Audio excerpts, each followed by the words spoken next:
মাঠে টিম প্রবেশ করলো, এখন রেডি হয়ে যাবে কিছুক্ষণের মধ্যে। ঠিক 4টায় খেলা।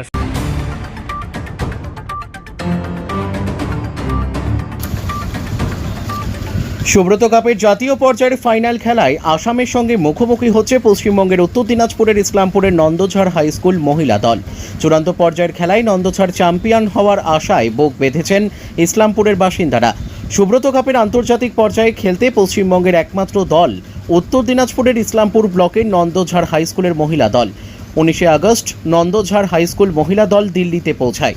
কোয়ার্টার ফাইনাল থেকে সেমিফাইনাল জয়ী হবার পর বৃহস্পতিবার তাদের ফাইনাল খেলায় মুখোমুখি হচ্ছে। দিল্লি আম্বেদকর স্টেডিয়ামে ফাইনাল খেলা অনুষ্ঠিত হবে। প্রতিপক্ষ আসাম মহিলা দল। এই খেলাকে ঘিরে উত্তাপ বাড়ছে ইসলামপুরে। স্কুলের ছাত্রছাত্রী থেকে সাধারণ মানুষ প্রত্যেকেই জয়ের আশা বুক বেঁধেছেন। Bureau report, NB24X7। Last year আমরা চ্যাম্পিয়ন হতে পারিনি, এইবার আমরা ফাইনালে পৌঁছে গেছি। রাজু স্যার, আপনাকে আসতে হবে।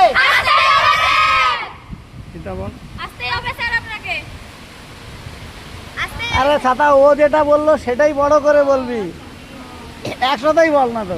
আজকে সেমিফাইনাল ম্যাচে একমাত্র গোলদাতা, গোলটি করে তোমার কেমন লেগেছে? অনেক ভালো লাগছে গোলটা করে। আর টিম হিসাবে তোমার অন্যান্য প্লেয়াররা কেমন খেলেছে? অনেক ভালো খেলছে আমাদের টিম। তোমার নাম কি? আমার নাম দিয়া বিশ্বাস। তুমি কোন পজিশনে খেলো? আমি রাইট উইংয়ে খেলি। ধন্যবাদ। আপনার নাম কি? আমার নাম চন্দন পাল।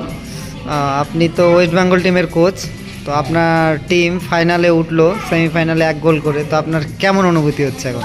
খুব অসাধারণ অনুভূতি, কারণ আমরা এটা স্বপ্ন দেখেছিলাম বিগত 3 বছর ধরে, এবং সেইভাবে টিম করেছিলাম। আমরা গত বছরও আমরা রাজ্য চ্যাম্পিয়ন হয়ে দিল্লিতে এসেছিলাম।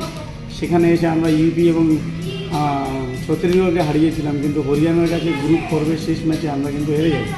তো সেদিন আমরা প্রতিজ্ঞা করেছিলাম যে আমরা নেক্সট ইয়ারেও এখানে আসবো এবং আমরা ফাইনালে উঠবো এবং চ্যাম্পিয়ন হয়ে যাব। তো সেটা এবছরে অন্তত অনেকটাই আমরা সফল, কেননা এবছর আমরা খেলতে এসে আমাদের অন্যতম টাফ গ্রুপ ছিল। 20 তারিখে আমরা সিকিমের সাথে খেলি, সেখানে আমরা ড্র করি।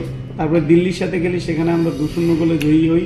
এবং 22 তারিখে আমাদের লাস্ট যে খেলাটা ছিল সেটা ছিল ঝাড়খণ্ডের সঙ্গে। ঝাড়খণ্ড, যেটা গত বছরের সুব্রত কাপ চ্যাম্পিয়ন, তাদেরকেও আমরা 2-0 গোলে পরাজিত করি। এবং কোয়ার্টার ফাইনালে বিহারকে আমরা 5-0 গোলে পরাজিত করি।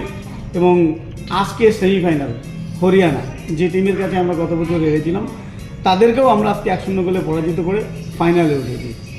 ভীষণ আনন্দিত। একটা ছোট্ট একটা গ্রাম নন্দঝাড় থেকে আমরা উঠে এসেছি এবং সেখান থেকে এই টিম আমাদের তত্ত্বাবধানে গড়ে উঠেছে। আমরা খুব আনন্দিত। আশা করি ফাইনাল ম্যাচেও আমরা ভালো কিছু।